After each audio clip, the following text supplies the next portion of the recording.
tolong bujuk saya supaya sholat. Puasa saya lakukan, semua saya lakukan kecuali sholat.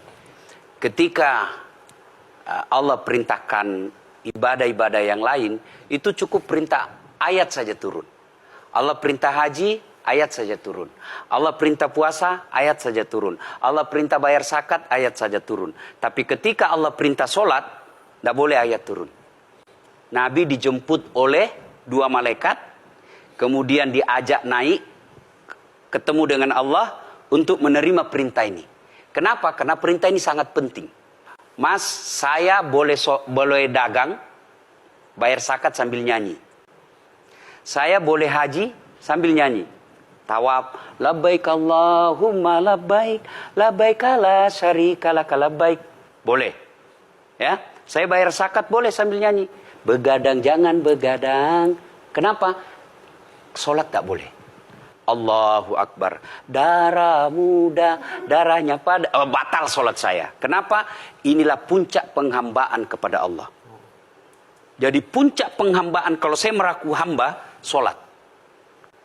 Yang paling mulia dalam tubuh kita, kepala. Adik-adik bercanda dipukul pantatmu masih senyum. Dorong dadamu masih senyum. Tapi jangan bercanda pukul kepalamu.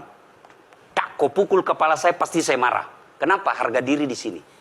Tapi ketika kita sholat, anggota tubuh yang paling mulia, kepala, rendahkan seperti kakimu. Kita akan ini penting. Kalau saya sudah mulai ini. Oke. Ya, karena kalau ketika saya mau sholat, saya melihat banyak koruptor sholat. Ya. Saya melihat banyak orang sholat yang kalau saya ajak ngomong main HP, nggak punya adab. Yang paling enak memang sholat tidak korupsi. Yang paling nyaman memang, paling ideal, sholat jujur. Tapi wala talbisul haqqa bil batil, kata Allah. Allah tidak mencampurkan antara hak dan batil. Sholatmu beda, puasamu beda, maksiatmu beda. Itulah sehingga Allah hadirkan 2 malaikat. Rakit dan atid. Mencatat yang baik di baik, yang salah salah. Tapi ini setan kan tidak membiarkan itu. Maka setan masuk. Nah, dia sholat tapi dia korup. Tapi Allah Maha Adil, maka ditimbanglah nanti. Mana yang lebih banyak, kebaikanmu atau keburukanmu. Kalau dia baik amalnya, tapi tidak ada sholatnya, sia-sia. Kenapa? Passwordnya kebaikan itu, kuncinya itu adalah sholat.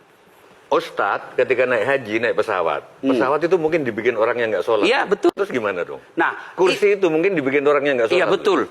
Terus? Nah, bagi orang yang tidak sholat itu, Allah nanti perlihatkan amalnya.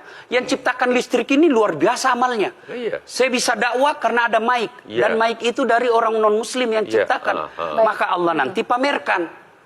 Ini kau punya amal.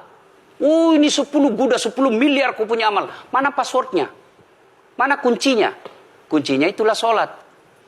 As-sholatu imanuddin, as-sholatu miftahul jannah.